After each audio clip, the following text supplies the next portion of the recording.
Thank you all for being here. Your time's appreciated. I have questions I'm going to ask each of you. I'm going to start the first question alphabetically with Mr. Cordray, and the second question alphabetically with the judge, and then we'll go do it that way, rarely or fairly, I hope, anyway, in sequence. I'm going to start with talking about a topic that's been in the news quite a bit in Ohio and nationally. In 2005 and 2006, the General Assembly enacted, over Governor Taft's veto, House Bill 347, which preempted any home rule power Ohio cities and villages had over firearms. Mr. Cordray at the time was recorded in defending the law, as Attorney General would do, supporting it and praising the outcome of the Supreme Court decision which upheld the law. Do you still support House Bill 347, Mr. Cordray? If yes, why? And if not, when and why did you change your mind?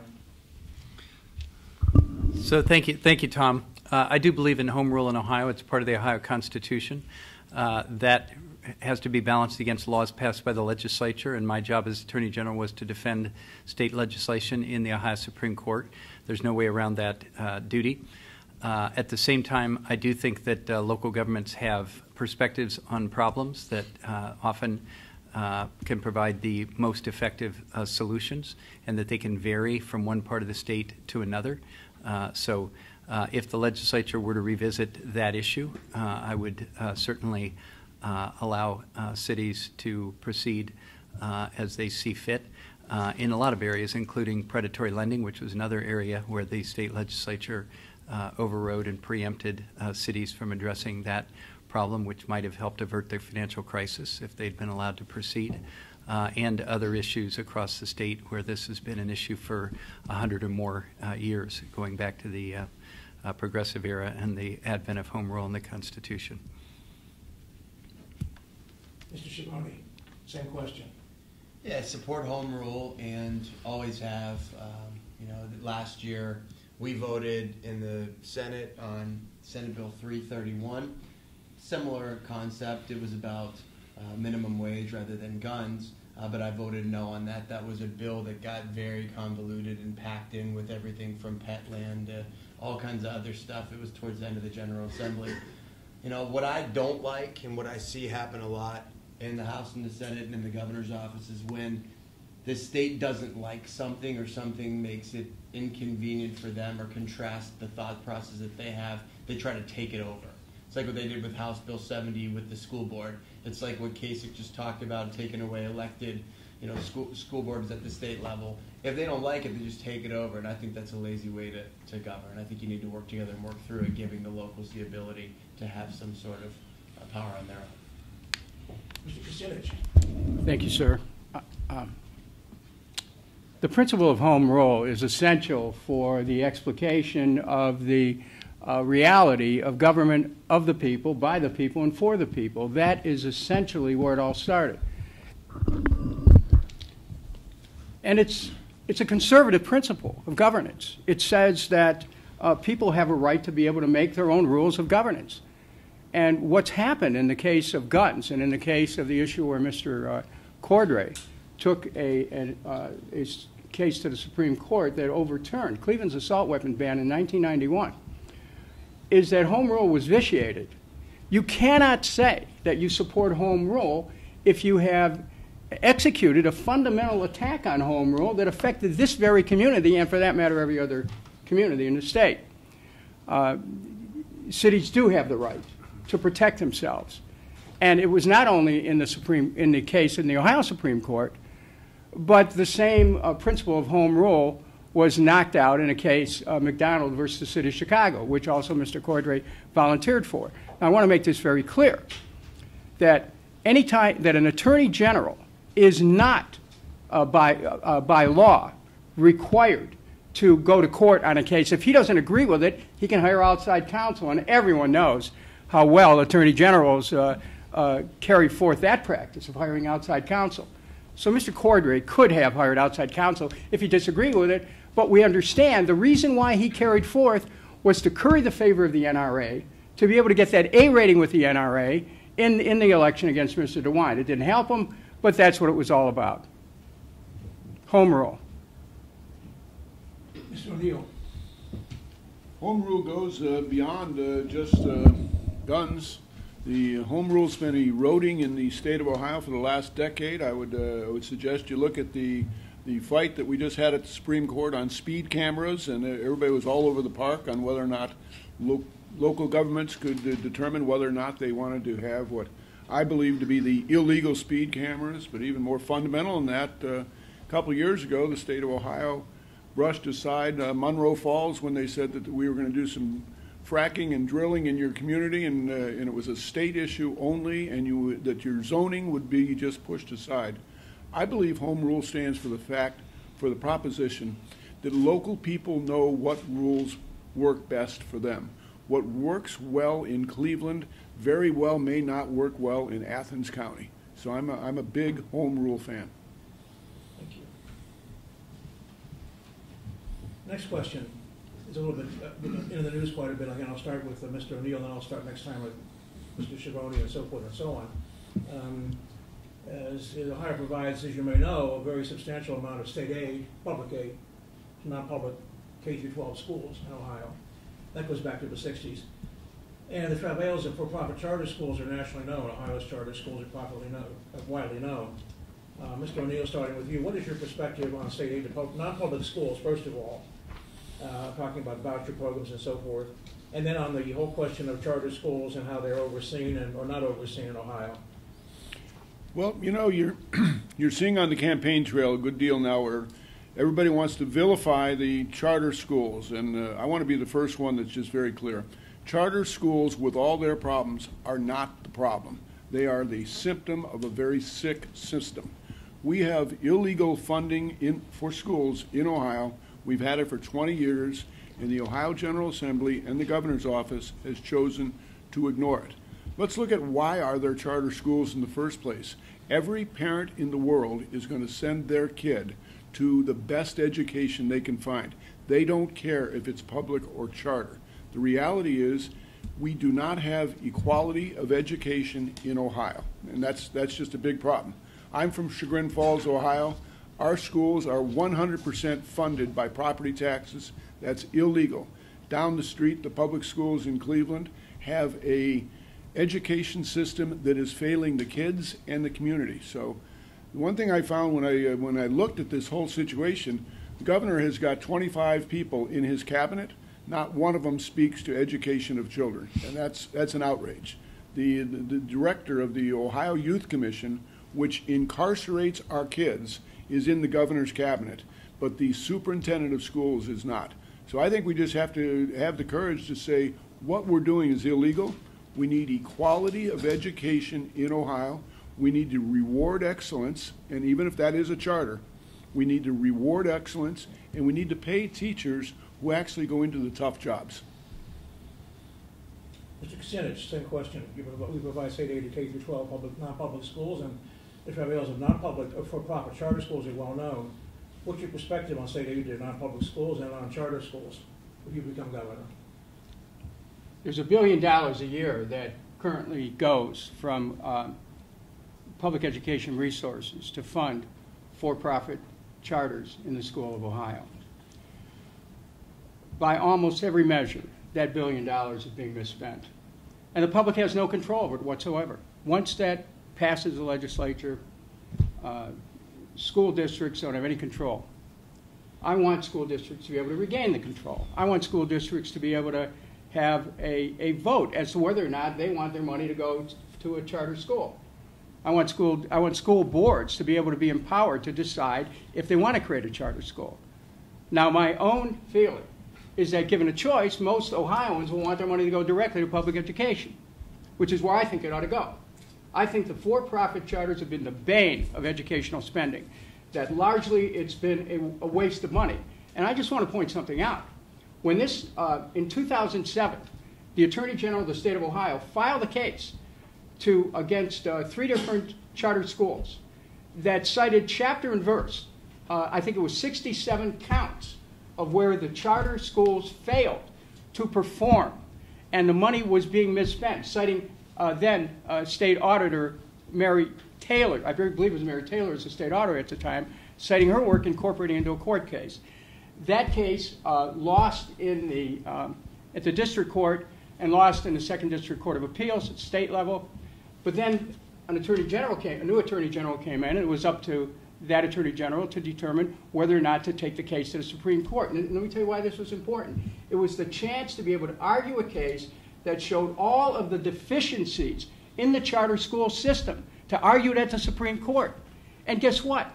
The attorney general declined to take it to the Supreme Court.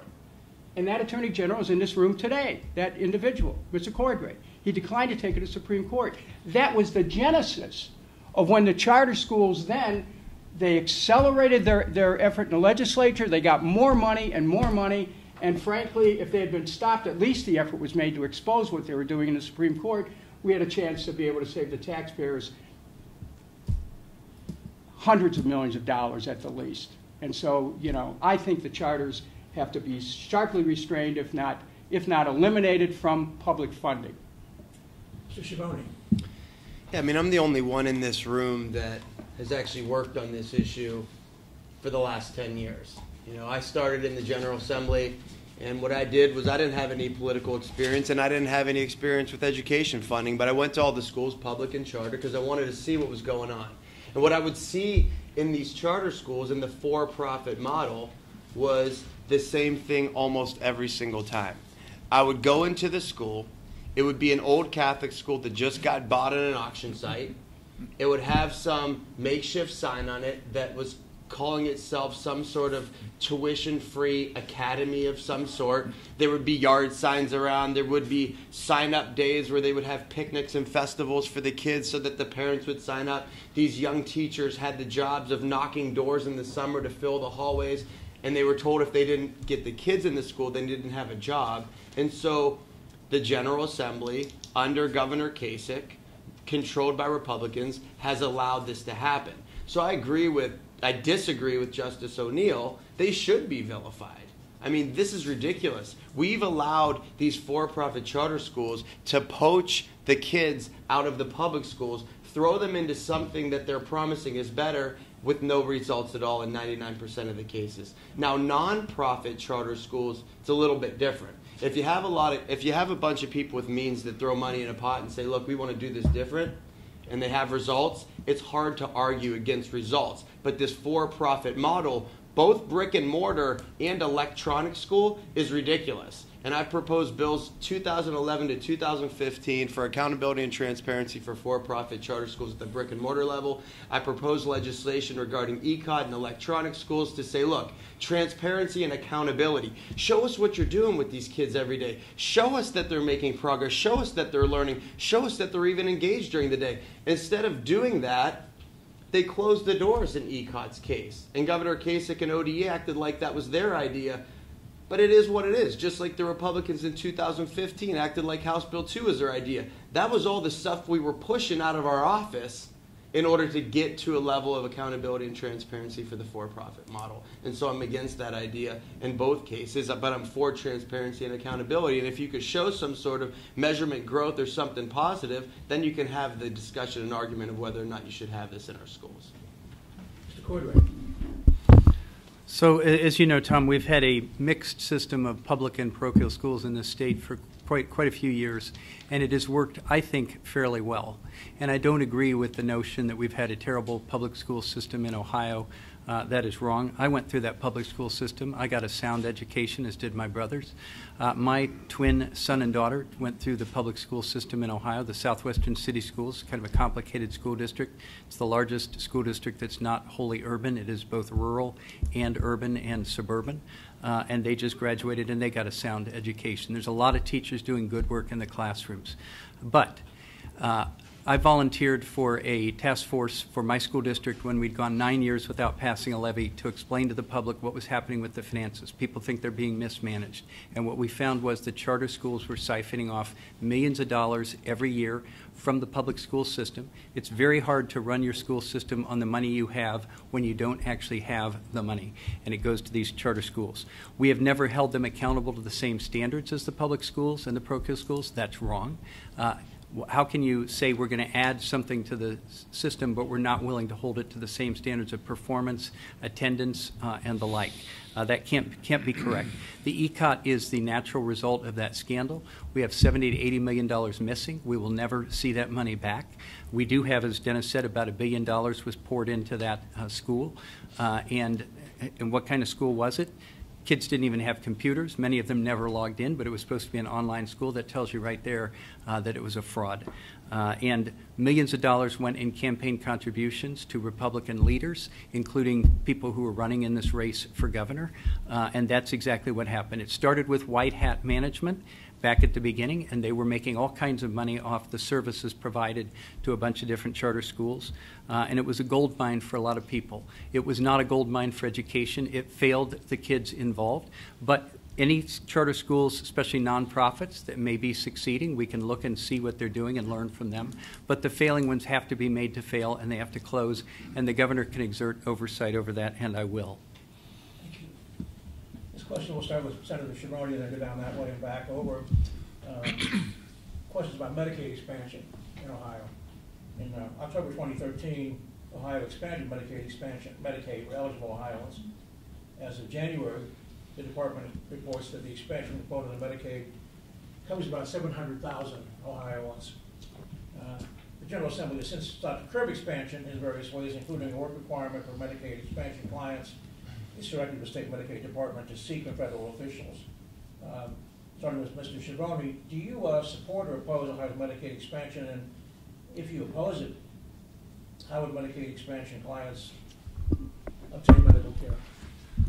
I support it. And, you know, when I first started in the General Assembly, people that were uninsured were using the emergency room as their family doctor, as their dentist, as everything. And we had long lines. We had quality of care that was substandard in many situations because there was just too many people utilizing the emergency room for everything. And so, yeah, I banged on Kasich in the last question, but in this one, you know, he stepped up and pushed Medicaid expansion. And even with a lot of his members in the House and the Senate that were against that. And I think we're on the right track. The problem that I see, you know, we're allowing a lot of the working poor to be able to go to the docs, be able to go to the dentist, be able to get physical therapy after a surgery, stuff that is important for quality of life issues moving forward and living a healthy lifestyle. The problem that I see is one that comes a lot from my constituents. You know, we have a lot of dentists, a lot of home health care agencies, a lot of providers that are not taking Medicaid patients because the reimbursement rates aren't workable.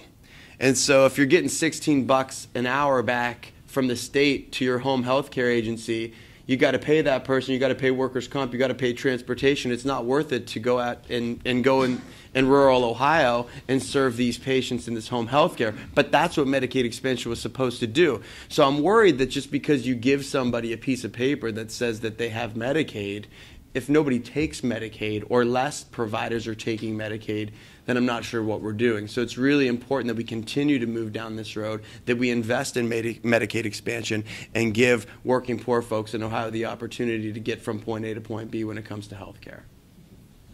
Mr. Kucinich, Medicaid expansion. As you know, the governor and the controlling board expanded it. Do you support or oppose the expansion? And if you oppose, how would Medicaid expansion clients obtain medical care? Well, Medicaid expansion is certainly something that that was needed and should have been done, and I'm glad that it was, but let's face it, it does not go far enough. And what I'm proposing, and I've talked about in this campaign, in the next few weeks I'll be rolling out the numbers on, is Medicare for all in Ohio, to have Ohio become one of the first states in the country to break ground on and to show the path forward on caring for all of our people. Be quite specific on this. I'm the one who wrote the bill, H.R. 676, Medicare for All, which I wrote with John Conyers with the help of people from Harvard Medical.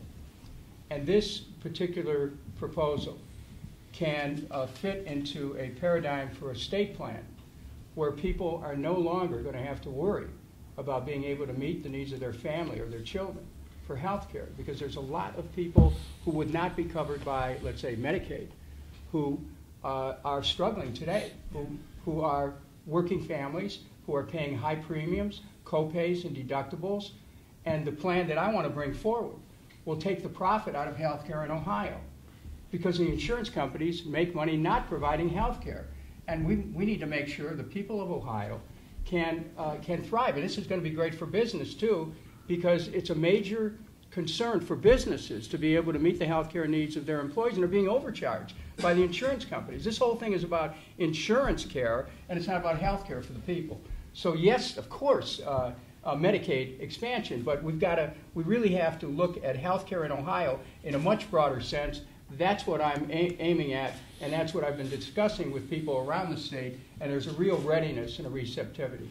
I failed to ask both of you, Mr. Schiavoni, a question about whether you, and we'll come back to Mr. Schiavoni in a moment, whether the legislature, Republican legislative members want to require Medicaid clients on the expansion pool especially to have a work requirement to obtain benefits.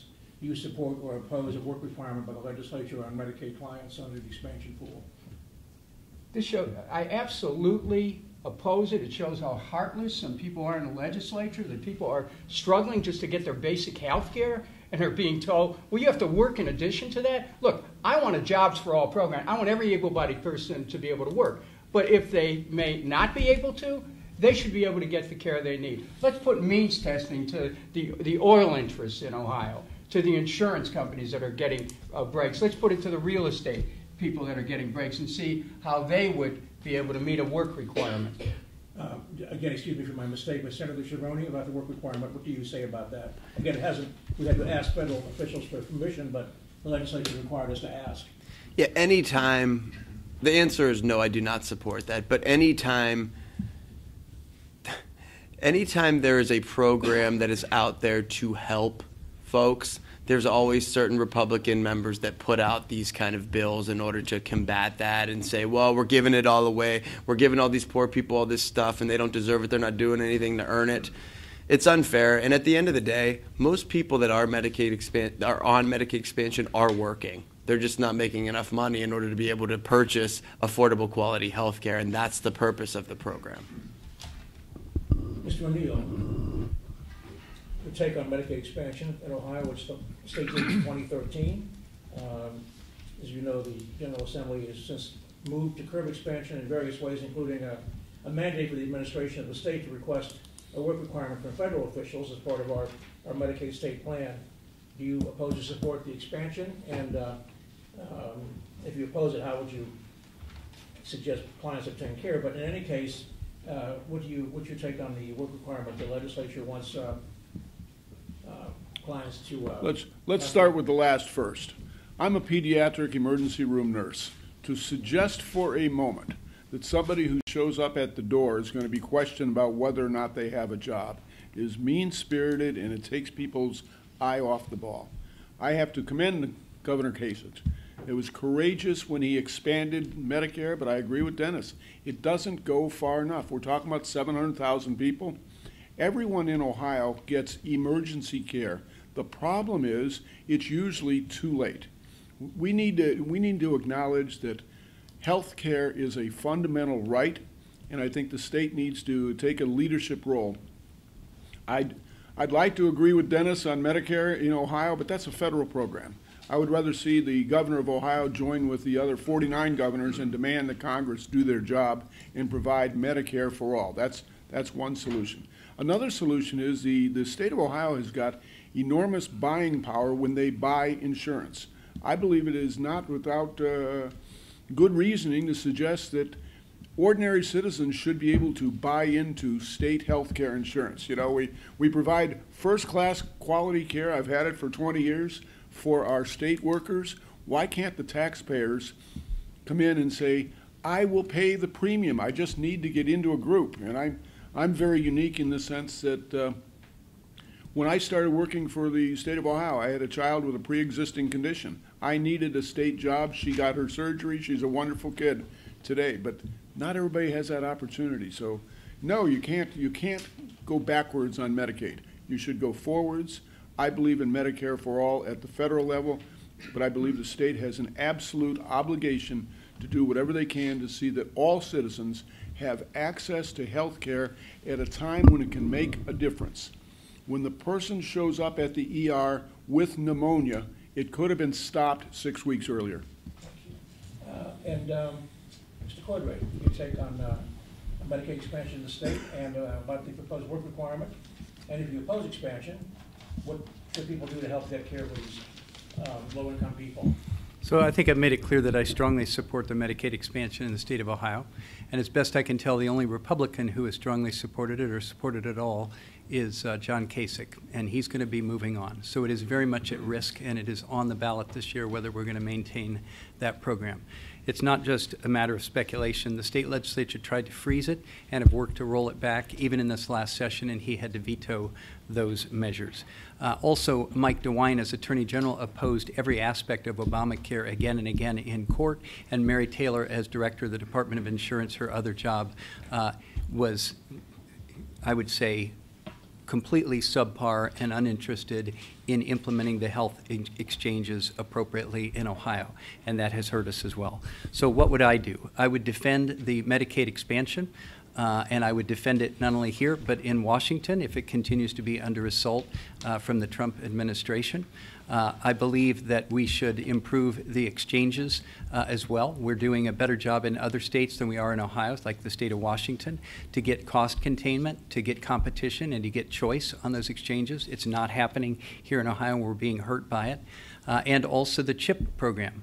We have implemented that in a somewhat miserly way here. Surrounding states are going up to a higher level of income. It is not that expensive to do. We should be doing that in Ohio. But as for these, promises about universal health care in Ohio, I have heard those promises to be made, and I've heard the comment that details will be rolled out in a few weeks, and they still keep getting rolled out in a few weeks, and we haven't heard them. I don't know how we afford that. I have not heard realistic plans for that. It's just an empty promise. And I don't subscribe to empty promises. In terms of the work requirement, it is completely ill-suited to the Medicaid program. That was done for welfare on the notion that if people are going to get benefits, they should have to seek work or show that they're seeking work. But in the Medicaid program, virtually everyone is either employed or disabled. There's a very small percentage of people to whom this would even apply. It's a symbolic measure. It is punitive and mean-spirited, as others have said, and I would oppose it for those reasons alone, as well as it not being a very effective way to accomplish anything other than to score political points. Thank you. Start now with Mr. Kucinich. And a question that for each of you in turn. In next January, Governor Kasich will have completed 8 years as chief executive of the state. What's your assessment of the governor's legacy? Good first and then bad. Related question. If you're elected governor, would you renew, continue, or alter the state's code of prohibition by executive order of discrimination in state employment based on sexual orientation? As a footnote, we should make clear that Governor Kasich's order, unlike Governor Strickland's order, didn't include a specific bar against gender identity discrimination, but the others it did. So, your take on John Kasich and about LGBTQ people's employment rights in the state? Well, let's start with that part of the question. There's probably nothing more significant in human existence than the right to be who you are, than the right to express yourself, the right to be able to present yourself in the way that you are. That is the essence of individual freedom. And people who are part of the LGBTQI community have shown great courage in saying, this is who I am. And that authenticity has real resonance. And so under a Kucinich administration, everyone would be able to express themselves however they are and would be protected and would find public accommodation and would not be excluded. And there would be, our ticket is about unity and diversity. This is so important for a governor to set a tone about that. Now, as far as Mr. Kasich's positions, I think we have agreement here that his position on Medicaid was the right position at that time. But let's go into some other areas. He's had I think, a backward position on guns. It's changed recently.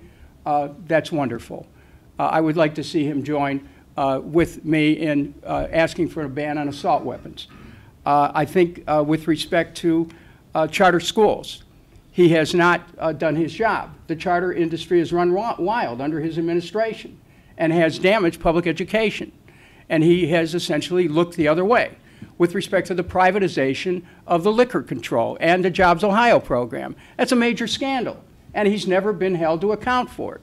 With respect to the issue of clean water in Ohio, Southeast Ohio has become a pincushion under his administration, where by one figure, in 1 year, over 1.2 billion gallons of fracked waste was put into the ground of Ohio. And the fracking continues relatively unregulated. The ODNR continues to look the other way at a host of environmental problems. John Kasich has to own that. And really what it was basically turning the state regulatory agencies over to the frack oil and to the shale oil and gas interests. And you know what's so pathetic about it all? It's all for export. It's not for our economy.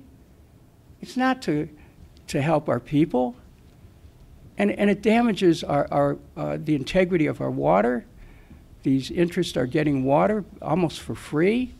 They're being able to damage the land that may never again be able to be used for farming.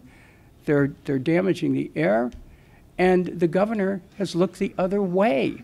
And so, you know, I'm not running against him in this race, but I am running to change the policies that he has brought forward, unequivocally. Judge O'Neill, your take on Governor Kasich's legacy and also your position on, if you're elected governor, would you continue to alter the state's current prohibition by executive order of discrimination in state employment based on sexual orientation? I indicated earlier the governor's order, unlike Governor Strickland's order, does not include a specific bar against gender identity discrimination in state employment.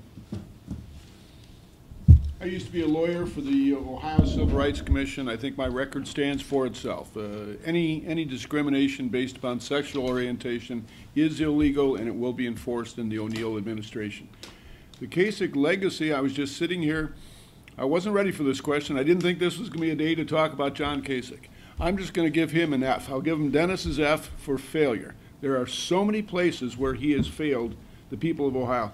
Let's start with jobs. Where in the world did they ever come up with the idea that they would take public money, give it to the governor's friends, spend it in closed-door sessions, and end up with an abysmal job rating nationwide? It's the stupidest thing that we've ever done as a state, but it's done. We can't change that. He's been there for 8 years.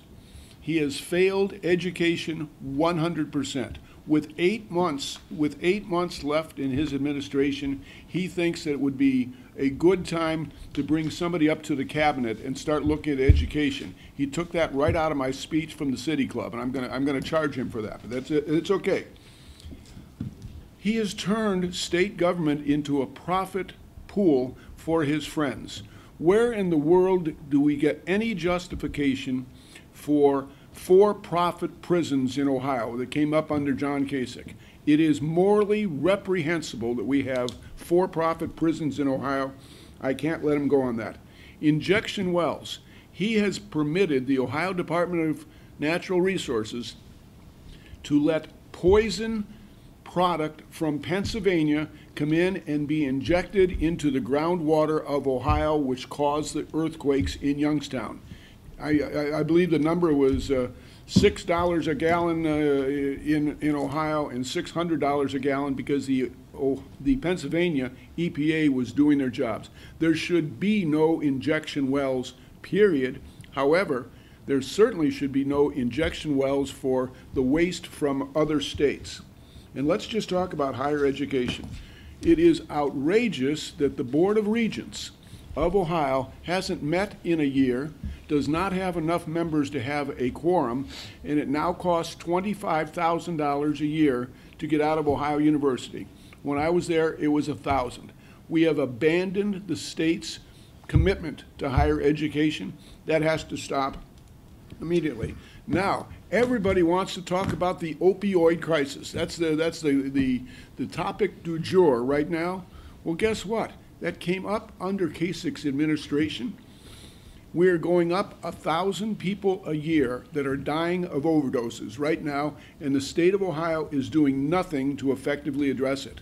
One of my campaign platforms is, once upon a time we had state mental hospitals where you could send the most underprivileged people. They had them in Athens, Ohio. The most underprivileged people could be sent there and get treatment. They boarded them up, is what they did, and the theory was everybody will go back to the 88 counties they came from, and they'll somehow magically get treated by someone. And the reality is a majority of our mentally ill citizens are in jail today. That's where they are, and that's precisely where they should not be. So, I mean, he's failed us there. And then, you know, the other thing is marijuana needs to be legalized in Ohio. Everybody knows that. It reduces opioid use, it reduces deaths, and it generates, by the Colorado model, $500 million a year in sales taxes. These are the things that John Kasich has done nothing about. So I say, I love you, Governor. Goodbye. Mr. Cordray, Governor Kasich's record and your perspective on if you're elected governor, would you continue to alter the state's current prohibition by executive order of discrimination in state employment based on sexual orientation? And as I indicated, Governor Kasich's order, unlike Governor Strickland's, did not include a specific bar against gender identity discrimination. So I have always in my offices had specific personnel policies and orders that treat sexual orientation equally with any other protected characteristic, and I would continue that as governor. I also would push the legislature to pass the House bill that is pending now for non-discrimination on LGBTQ status for public services, for housing, and for employment. It is long overdue. It is the kind of measure that has been passed by a majority of states now, and if we don't pass it in Ohio, we will begin to be perceived like North Carolina as a state that is unfriendly to the talents of all of its citizens and not a place that businesses want to come to bring their businesses and to locate.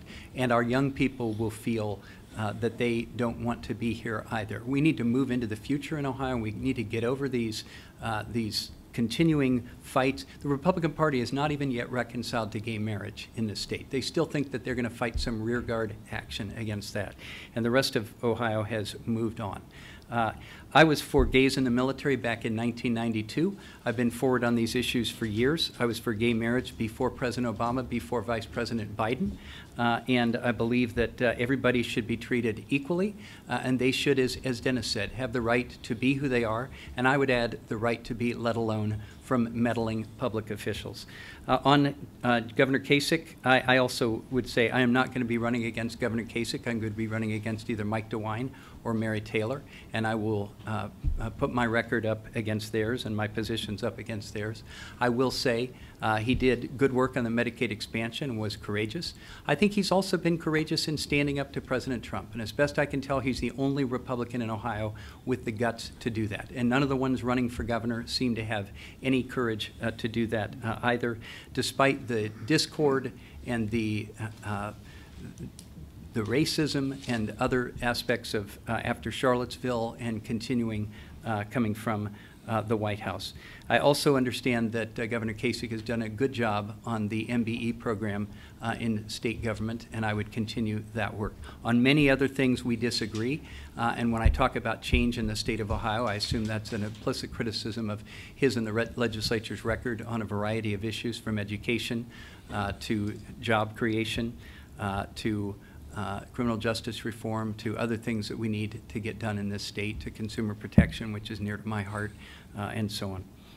Thank you. Mr. Schiavoni. Yeah, I mean, as governor, I would never discriminate against LGBTQ, but against you know, any folks that have differences. We should bring people together, not pull people apart. And that's how I've always been, and that's how I always lead. That's how I grew up. That's what I learned growing up, is that you embrace people's differences and you don't separate people, you bring people together.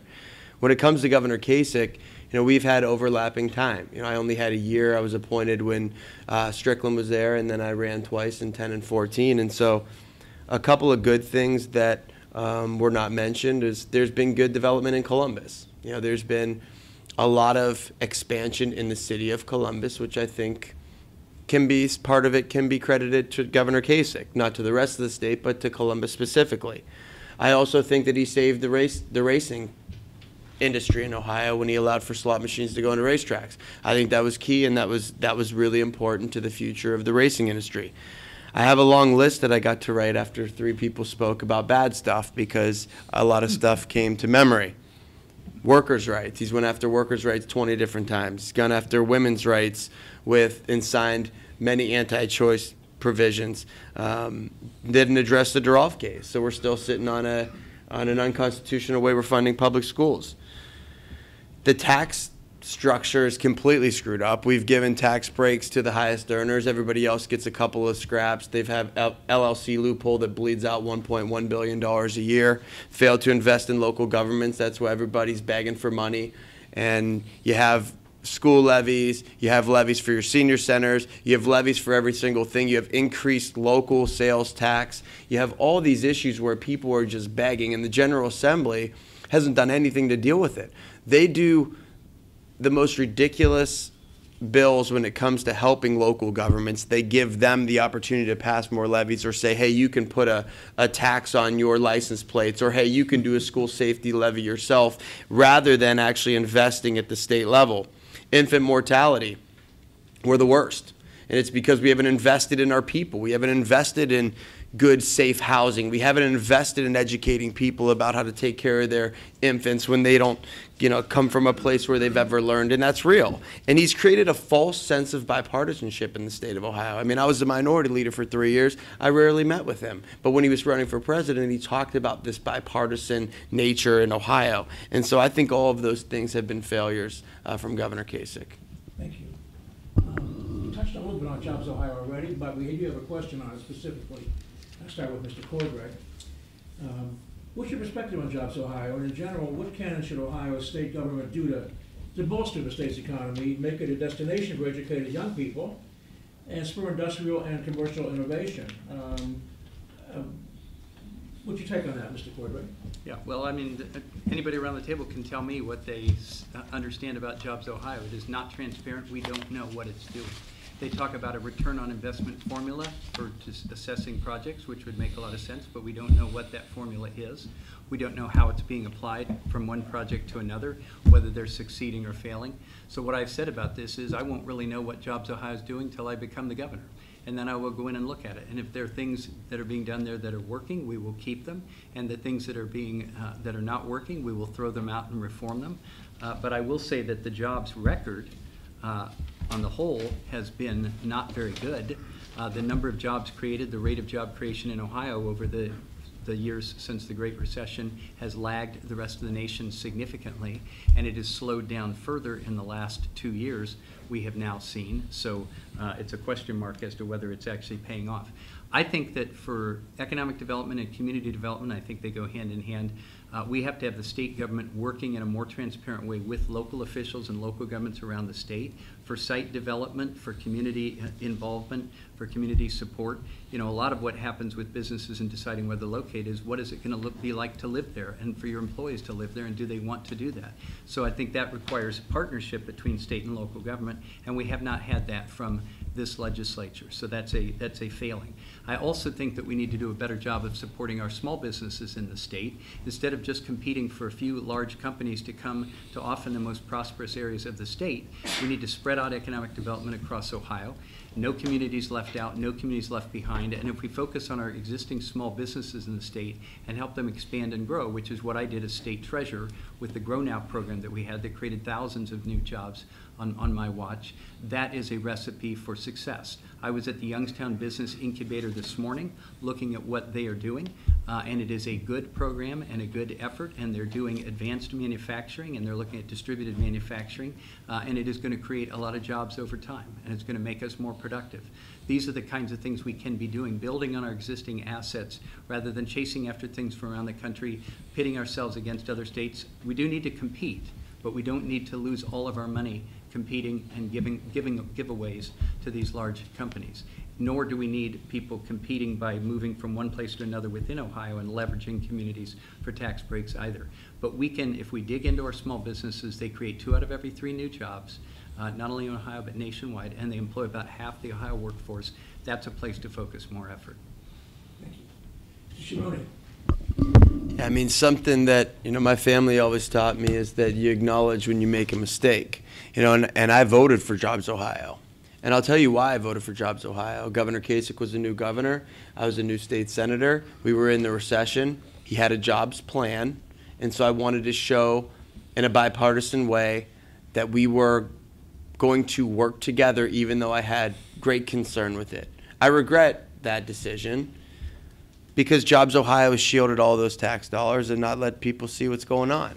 And I remember when Governor Strickland was the governor and I was a brand new state senator, and I can call the Department of Development and I can have somebody come to a business when that businessman had a question about what we're going to do in order to move forward with them, and I could get a human being to come and actually meet. With Jobs Ohio, you got to call the chamber, and then you got to call Team Neo, and then you got to call all these different steps, and you never know who to even get to come to the meeting, and that's frustrating in itself for business. And so I regret the decision that I made.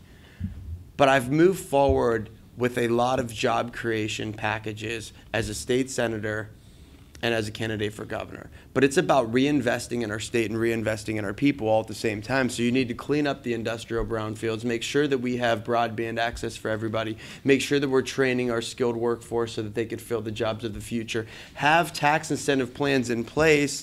When a business decides that they want to acquire the land across the street, give them a tax credit. If they're going to redo the technology in the place, make sure that you embrace that. Make sure that we have seed money for startup companies and we invest in those incubators and we invest in those young people. We have a brain drain problem. My friends, my brothers are leaving the state. We got to make sure that we're investing in our future. And so we have to be a state that is welcoming to business and have a tax code that makes sense, but not just give away all the money and hope and pray that the highest earners are going to take care of everybody else. And that's what Governor Kasich has done under Jobs Ohio. And so I would rip out Jobs Ohio and start from the beginning and go back to a place where you have people on the ground in different geographical areas that are working towards job creation and development for all of us, not just a few. Mr. Kucinich? Yes. The first thing I do is reverse the privatization. Because that, you know, privatization in and of itself is the reverse of job creation, because privatization is about eliminating jobs and actually increasing costs. With respect to Jobs Ohio, what's interesting is the jobs that it did create were some of the highest paying jobs in state government, and they gave it ended up being a slush fund for middle management. And we don't often know what those people were doing. I would change, the program would be dramatically changed. That's number one. Now, the biggest and most important job of a governor is to create jobs. This is what a governor has to do, to bring forward programs that are job creation. And so, you know, I've thought about this a lot, and here's some of the things that need to be done. We need a very broad infrastructure rebuilding program. We have hundreds, perhaps as much as $100 billion of infrastructure that must be rebuilt in this state.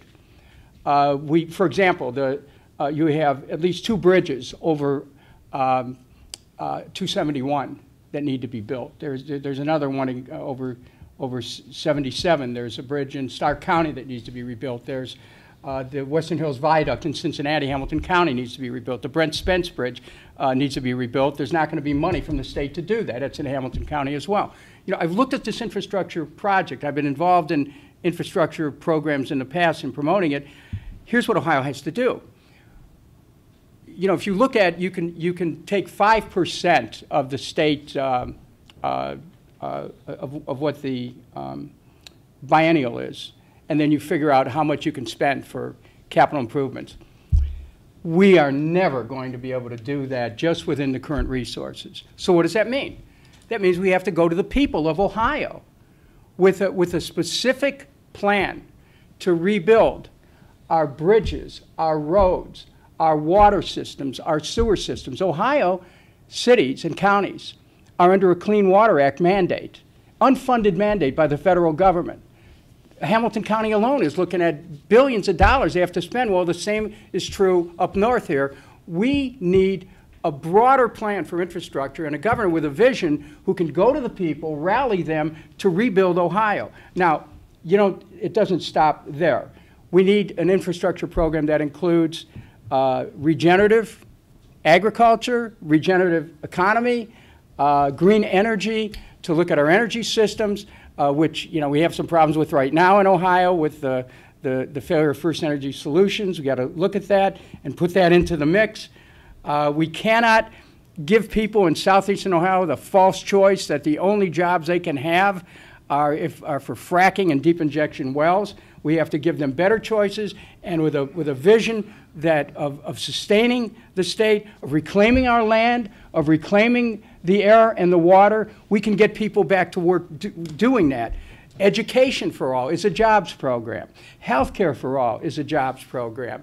Free 2-year college for young people gives them a chance and an incentive to stay in the state. Making sure that young people are able to have a way to negotiate their a write-down of their loans and do work for the state for a period of public service, a year or two. That's a jobs program. I'm looking at legal, Bill and O'Neill agree on this, legalizing marijuana. That's a jobs program. Reclaiming Lake Erie. That's a jobs program. There's Joe and I agree on the broadband issue. That's a jobs program. So, there's unlimited economic growth that's possible in this state, and I'm certainly ready to take the state in that direction, but you can't do it alone.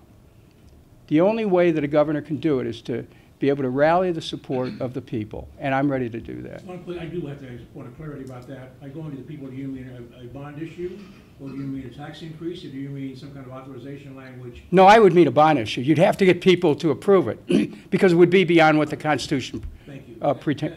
Dennis, Tom, good. You said you would reverse the privatization. Tom, tell me if I'm wrong, but I thought that was a 20-year lease with Jobs Ohio. How would you go about breaking that?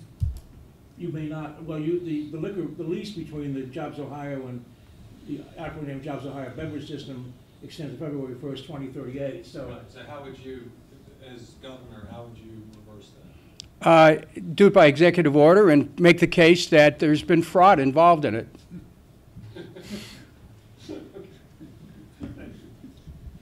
Mr. O'Neill, your perceptions and take That's an interesting segue, because that matter was before the Ohio Supreme Court, and that contract is so impenetrable, even the auditor of state has no idea what's going on behind those closed doors. But Dennis is right. They produced a lot of nice 6-figure salaries for the friends of the governor, and they're doing very well. But the reality is, everybody talks jobs. That's the way to get elected. But I think that the people of Ohio are entitled to specifics. I notice I have my brochure here. This is 4 months old, and it's got my jobs plan right on it. It's been spread out. But let's talk about specifics.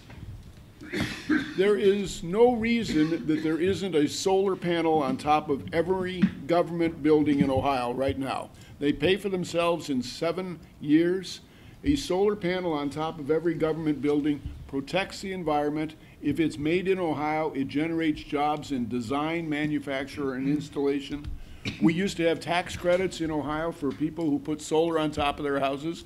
We got rid of that. That should be reinstated. That's clearly a jobs maker. I mean, there's great solar manufacturers in southeast Ohio now. They should be everywhere. And let's just talk about the elephant in the room here. I'm advocating $15 an hour minimum wage. I think that is a giant job maker. You take a entry-level worker today who is making $9 an hour, you give them $15 an hour today. On Saturday, they will go out and they will buy a Jeep Wrangler built in Toledo, Ohio. There's just no question about it. It's a, With 15 it is, bucks? I'm sorry? With $15 an hour? Yes, 15, let's be honest here. $15 an hour is $30,000 a year. You got two people living in a household, they got $60,000 a year. Those people are gonna go out, they're gonna build a house or buy a house. They're gonna buy a car, they're gonna start a family. None of which they can do right now. The largest employer in the nation is Walmart. They pay less than $15 an hour, and we pay for their health care. That is absolutely wrong. We're paying for the health care in Medicaid of workers of the largest employer in America. So there's 15 in my mind is absolutely non-negotiable. You want to talk about jobs? We need a 200-mile-an-hour train from Cleveland to Columbus to Cincinnati. 20 years ago, we had a viability study, a feasibility study. It was a great idea. What did we do instead? We built a third lane on Interstate 71 and got no benefit from that, but it gets worse. Because under the administration of my friend Ted Strickland as the governor, the federal government gave us $600 million to build high-speed rail down the middle of Ohio. $600 million worth of construction jobs, and the first time he walked in the office, John Kasich says, we don't need that. First governor in the history of the world to say they didn't want $600 million worth of high-paying construction jobs. You know, Dennis talks about reverse privatization. I don't know where we're going. Is the Highway Patrol next? Is Pinkerton's going to be our new Highway Patrol? This governor has privatized everything that doesn't walk. He's privatized the prisons. I've already said the outrage of that. You know, they're privatizing anything that they can make a profit on. And I'm saying public dollars go to public sector jobs, period, non-negotiable. And I defy anyone to look at the population of the prison guards in Conneaut. They were substantially more when it was a public prison. Of course, that never was a public, Conneaut was never. Let's talk about real jobs, though. If you legalize marijuana tomorrow, the Colorado model shows that we have 18,000 new jobs, 18,000 jobs, growing something that, I hate to talk out of school here, is being grown in Ohio as we sit here and speak. I'm saying legalize it, tax it, get $500 million. And then what everybody at this table should be talking about that I have the passion for. 5,000 people are dying of overdoses every year in Ohio. We need to build state hospitals to take care of mentally ill people and addicts. That is a gigantic job issue. If you take the marijuana, $500 million in sales taxes, start building regional hospitals, you will be saving lives, you'll be creating jobs, and you'll be doing the right thing. That's just, and then the last thing for jobs, I don't know how the cost of higher education in Ohio got off the tracks. Kids are coming out of college right now $100,000 in debt. They're not buying a car, they're not building a house, they're not starting a family, they're not stimulating the economy. And that's why I say, day one, we will be reducing the cost of state universities by 10% a year for 4 years. It's going to go from $25,000 down to $15,000, and anybody on the Board of Regents, which is empty, or on the Board of Directors of the universities who doesn't agree with me won't have their job for long. We have, I think, gone over, What a about surprise. to hit the hour. What a surprise. So rather than stick with our script, I just wanted to ask a few quick Please do. questions, and then maybe Please do. there's some other questions here. So I'm going to start with you, Mr. Schiavoni. You have a number of opponents who have statewide name recognition. One who has won statewide, another who has been in Congress, another who has held office at a federal level and statewide office. How are you countering your lack of name recognition? So I've been in this race for 1.5 years, and I've been working hard every day, talking to people about what's important to them. And I have my finger on the pulse of Ohio families. You know, I'm a regular guy that comes from Youngstown that represents injured workers as a lawyer and happened to stumble into politics. And people see that and they feel that and they believe that there's somebody real in this race that actually has the knowledge to get stuff done, but has that work ethic and drive to make things better for everybody. And I have specifics. I mean, I'm the only candidate that actually has specifics and always has, because I do it in the General Assembly every day. And so we are earning that name recognition every day.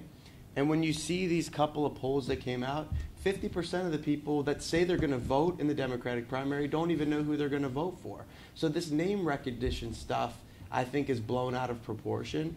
We are earning it. We're getting it. Young people are fired up. People in communities like mine are excited. The Youngstown, the working class folks that know there's somebody in this fight that is out for them.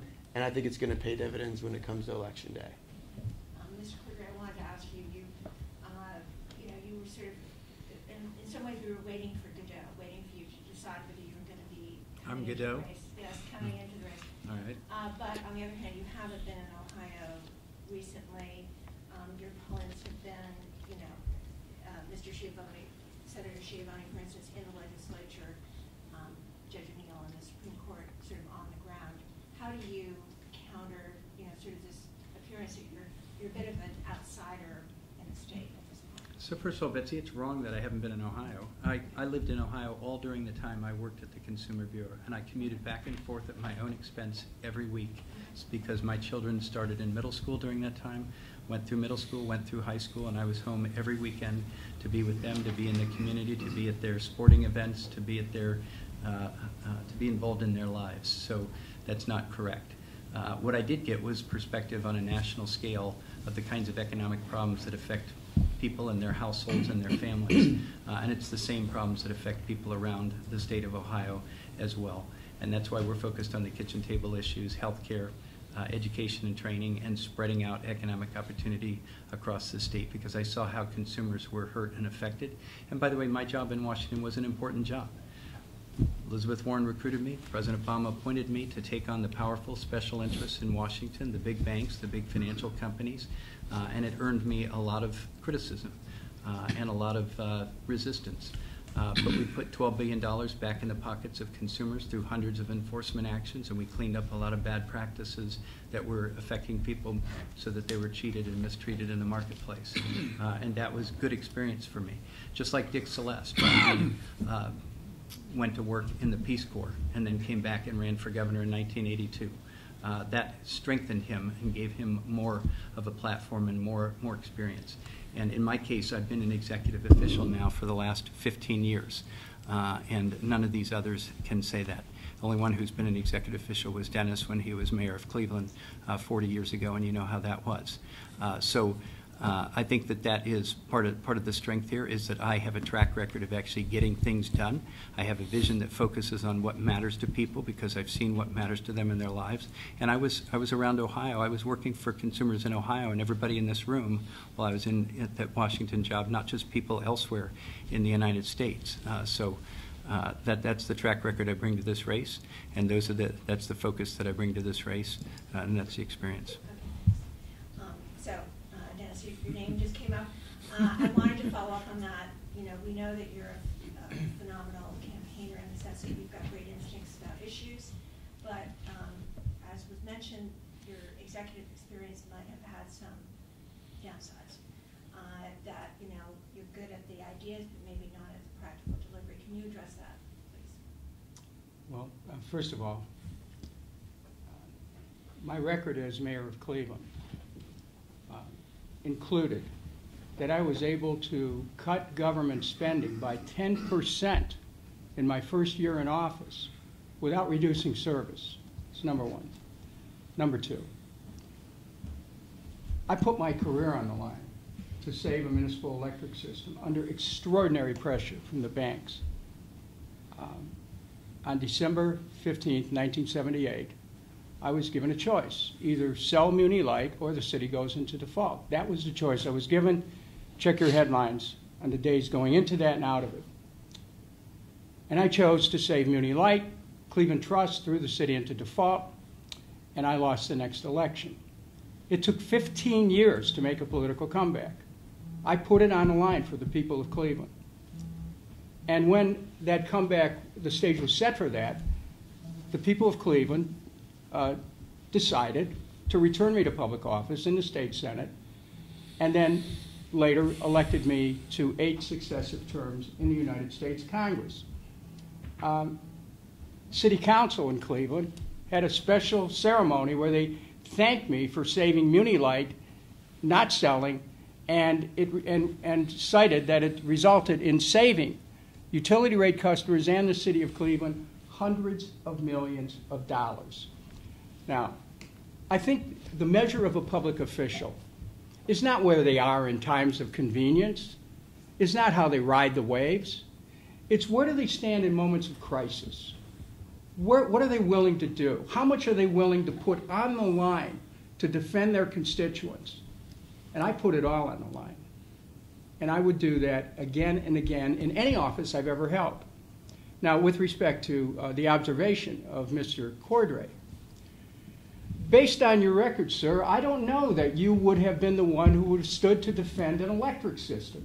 Because the fact of the matter is that you deserted your post in the Consumer Finance Protection Board when you had 9 months left to serve, when people all over the country were waiting for the implementation of a payday loan rule. And today, what you've done exactly is hand over to the Trump administration the keys to the Consumer Finance Protection Board with devastating effect for working class people in neighborhoods like where I live, and for poor people. There are 5 payday lenders who have cheated millions of people out of billions of dollars, and they're now running loose because Mr. Cordray deserted his post. So, look, I've been in the crucible, and I don't shy from the heat. But I also know that if we're going to compare things, let's make an honest comparison about what actually has happened. And we're in the middle right now of 5 different big payday lenders getting off the hook because somebody walked away from their position. I'm going to give you a chance. I can't let that pass. Okay. First of all, to say you were in the crucible, you created the problems in Cleveland. The city did not have to go into financial default, and that was a black eye for Cleveland, has been ever since. So when you talk about how much money you saved, you cost the city of Cleveland dearly. They didn't get out of default for 8 years. Governor Voinovich also saved Muni-Lite, but he did it by restructuring the debt in a way that was constructive rather than the face down that you got yourself into because you couldn't figure out how to solve the problem. As for cutting government expenses, you laid off 400 police and fire because of mismanagement during your mayoralty. You had a 24-year-old finance director with less than a year's experience. That might explain part of why we went into financial default. The first major city since the Great Depression to be in that situation. So if that's courage, I would call it mismanagement. As for me, I finished that payday lending rule before I left. And I was late into this race because I felt bound and determined and conscientiously obligated to finish that rule and make it law of the land, which it is now. People may roll it back. Even if I had stayed a few more months, they still might have sought to roll it back. They probably would because the payday industry is bound and determined. But when you were in the General Assembly, you voted for the initial law that created payday lending in Ohio. So now to talk about how you're going to defend us against payday lending and the 5 payday lenders that exploit people in your community, they never would have gotten started if you hadn't voted for that law in the first place. I stood up to banks like Wells Fargo and the most powerful financial interests in the country. So to say that I wouldn't do that, I did do it. And I put $12 billion back in people's pockets. And before that, when I was Attorney General, I took $2 billion back from Wall Street and got it for retirees and taxpayers in this state. So you can talk about who's standing up to powerful interests. I have done it. And I've done it in a constructive way, not in a way that put the city of Cleveland into a black eye situation for years and years and years. So I want to make sure that we give Mr. O'Neill a chance to respond. You'll have maybe a chance in your concluding remarks to respond to what Mr. Cordray just said. It's your meeting. Mr. O'Neill, I wanted to ask you because you announced your candidacy for governor while you were sitting Supreme Court Justice. Yes. Despite the fact that the Chief Justice asked you to step down per common interpretation of the rules that once you're a candidate for political office, you have to step down. You did not. This is actually now forcing the Ohio Supreme Court to revisit their rules and try to make it more Sure. How can you explain that you exploited what you saw was sort of a loophole there to hold on to your job Sure. after you'd already decided to run? Sure. Well, thank you for bringing the question forward. Yes, I'm forcing the Ohio Supreme Court to do their job. I've done that before. The last time they tried to silence me was back when I ran against Terry O'Donnell for Supreme Court. When I won the primary, they said you can no longer say you're a Democrat. I sued them in federal court. They changed the rule. All the Supreme Court is doing now is they're going to look at Rule 45 and they're going to define what does it mean when you become a candidate. And I've said all along, when I said I was going to run for governor, I made 3 promises to the people of Ohio. I will not circulate petitions, I will not raise money, and I will finish the 99 cases on my desk. I did all 3 of those. The new rule says that just that. That's what they want to say, that you won't circulate petitions, you won't raise money, but they also want to say that every judge in Ohio, if they say, I'm thinking of running for President of the United States, that they must leave their job that day. My position is you become a judge or you become a candidate when you file petitions. It's the only way to do it, and most lawyers agree with me. I'm not worried about their new rule. I'll probably go down and comment. But you raise the question because I've found that people are fascinated by my being a Supreme Court justice and now wanting me to be the governor. Let me just take today as the perfect opportunity to say what an honor it is to be here at the Plain Dealer with these 3 folks. We've got high-quality people, and what we've unintentionally done with Rich coming in late and me coming in late, we actually have a free, open primary in Ohio in the Democratic Party. It's a welcome deal, and I've done the math. It's now going to take 34% to win. That's all anybody needs, and I'll just very, very clearly, besides being on the Supreme Court, I'm legalizing marijuana. That's worth 30% right there. I'm releasing nonviolent prisoners. That's 10%. I'm a military officer, a lieutenant governor, a lieutenant colonel with a Bronze Star. That's got to be worth 10%. I'm a registered nurse. That's another 10%. I guess that's it. We're getting shut out. That's right. You notice my opponents are all writing while I'm talking. That's been going on all year. It's okay.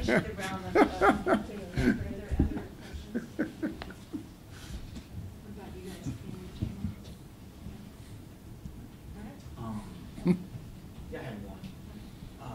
Mr. Cordray, you said at the beginning of your campaign that you were going to focus on kitchen table issues, and in recent weeks your campaign has kind of been going after Dennis for some of the Russia and Assad stuff. And I was wondering, when did you decide to kind of switch gears and focus on some of the national stuff? So I haven't switched gears. Our focus has been on kitchen table issues, and that's what I talk about, and that's what I hear from people around the state, because that's what's most on their minds. It is also fair game to understand what positions others have taken and where they stand. But my focus is on access to affordable health care, helping people get the education and training they and their children need to be effective in the workplace, and spreading out economic opportunity across Ohio. I also will put my track record of standing up for people and getting results, whether it was small business job expansion as treasurer, or saving people's homes through the foreclosure crisis where we work with people across the state, or getting money back from Wall Street as AG, or getting money back from the big banks and financial companies while I was the head of the Consumer Bureau, and standing up for fairness there. That's the focus of my campaign, and other things will come up here and there, and they have, and there are some other significant issues in this race, and I understand that, but that's my focus.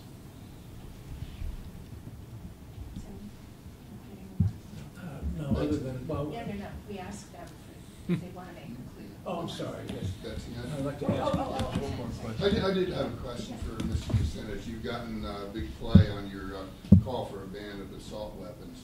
And as you know, the so-called assault weapon operates the same way as a semi-automatic hunting rifle and other semi-automatics.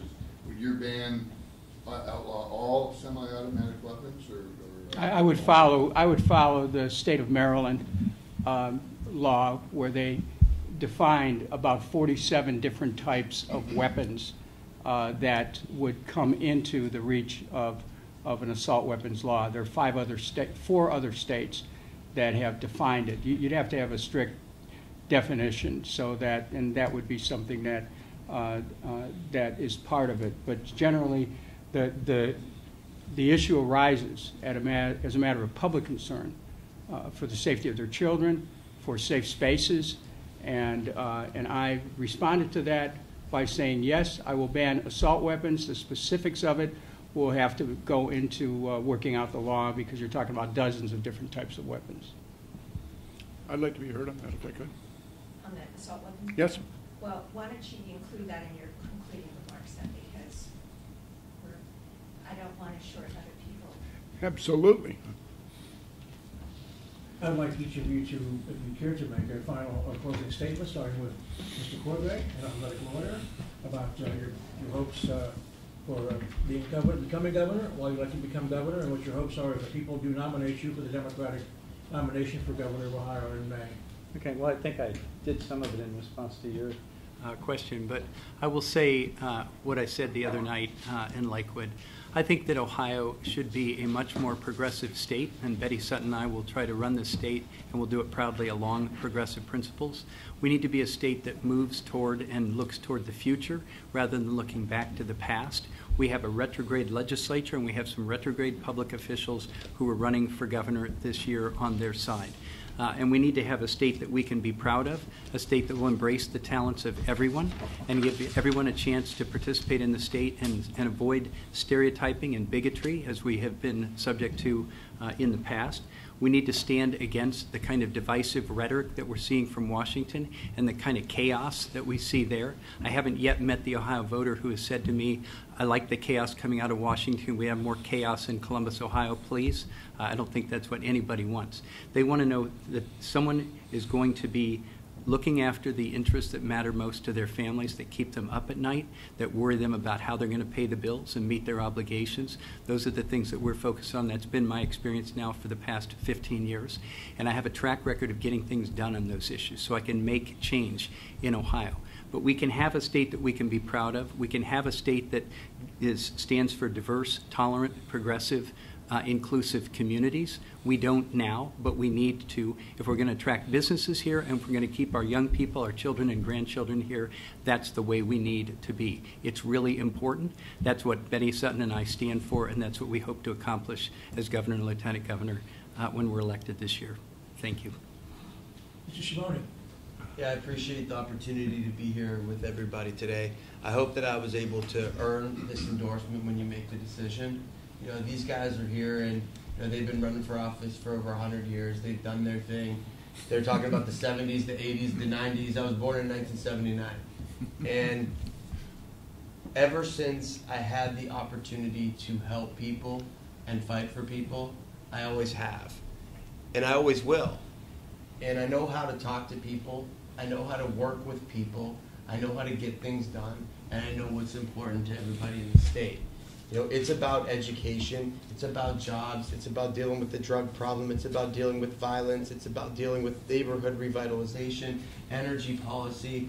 I put all this stuff out there when I first started running so that people can see actual plans and how we get things done.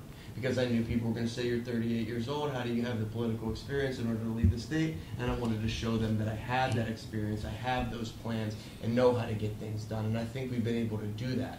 Now, I think we're moving in the right direction with momentum for our campaign, but an endorsement from all of you would be huge for me. And I think it can catapult me from where I am now to where I need to be 5 weeks from now in order to win. Now, styles, you know, I'm a boxer, right? So styles make fights. And so we're talking about who can match up in this room against DeWine in a way that Democrats can finally win. I'm the only person, because you can't talk about all this crazy stuff from the past because I don't have a long past. People know what I've done. It's all out on the table. I can beat Mike DeWine. People are excited about me running against him because you can paint that contrast. And when I'm standing on a stage with him, I will be able to paint that contrast and be able to beat him. Now, my goal is to get young people energized and fired up in a way that they've never been. And when I do that, combined with the pockets that I have across the state, we're going to get to that magic number. Now, I don't have a master plan how to get there like Justice O'Neill with the 10 plus 10 plus 30 plus 60 or whatever. You got 100, but we're going to get there. Nice. And I just appreciate the opportunity to be here. And if people have further questions for me, don't hesitate to call.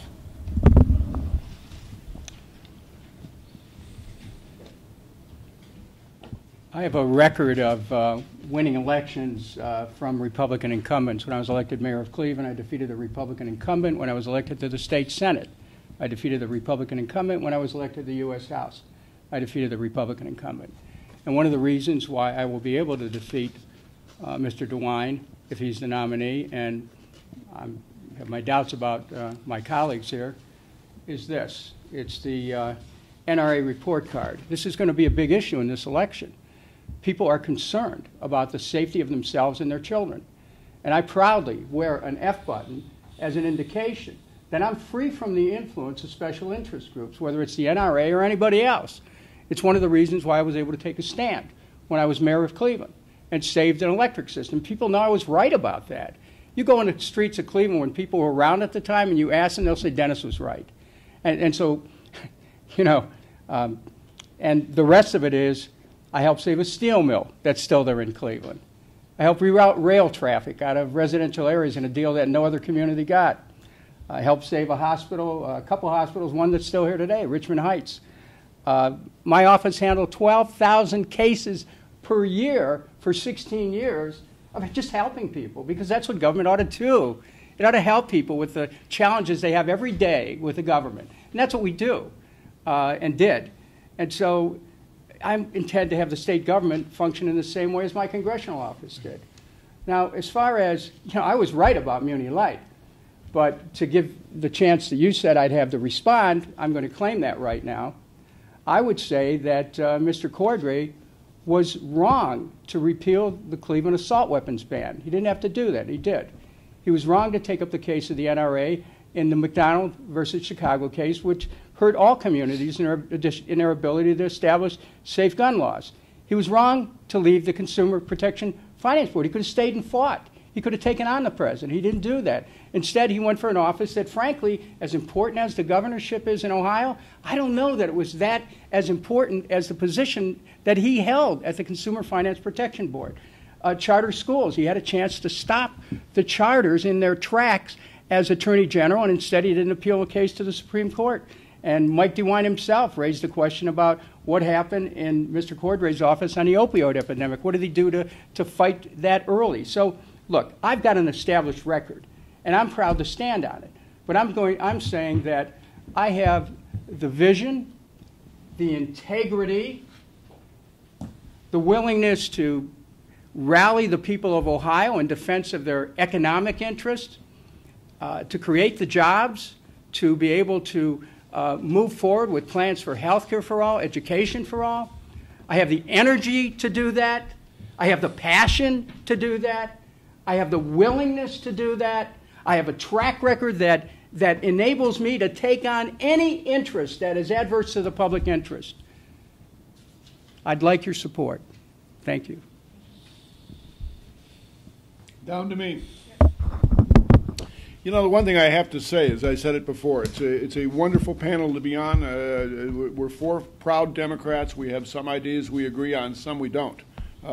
I disagree that this election is going to be determined by the NRA. As a member of the Supreme Court of Ohio, I didn't have a rating. 10 years ago, they took one look at me and gave me an F. I assume this year will be the same. But what I do have today, I'm the only candidate here, and maybe it's because I'm a former judge, that has come up with a constitutionally defensible, reasonable regulation of assault weapons. I did many research in the little town of Chagrin Falls, Ohio, and I found out that local law enforcement officers do not know where assault weapons are. And as a nurse, the first thing you do is assess. So I'm saying a reasonable regulation. And Dennis, I hate to tell you this, but your banning weapons is not going to pass Second Amendment scrutiny. Just is not going to pass. But reasonable regulation does pass. And reasonable regulation, in my mind, is if you want to have one of these military-style weapons, go register it with your local police chief once a year. And if you're a law-abiding citizen, go about your business. But as I said earlier, This is a race that's going to be determined on issues. I was elected in 2012 when I said I would take no money from nobody, and I beat an incumbent with $2 million in the bank. I am saying my issues are easy to understand because they are jobs issues. You legalize marijuana, you have 18,000 brand new jobs, and you have tax benefits from that. You mandate solar panels on government buildings, you have jobs, and you save the environment. You get into the opioid crisis and you build a network of state hospitals, thousands and thousands of construction jobs, treatment jobs, and it's the right thing to do. You build a high-speed rail train, the length of the state. Why, everybody knows, they can do it in China, they can do it in France, they can do it in California, but we can't do it in Ohio. That's nuts. I'm just saying, and I guess this is, you're ridiculing my 10% plan. I've got 30% that we haven't talked about today. We may as well because it's out in the public sector. I am the only pro-life Democrat on the ballot, and that's 30%, folks. I'm going to be your next governor, and I welcome your endorsement. Hey, Bill, did you know the Virginia Court of Appeals upheld the Maryland assault weapons ban? That is not the United States Supreme Court, sir. They refused to hear it. Thank you, gentlemen. Thank you. Thank you. We're done? That was.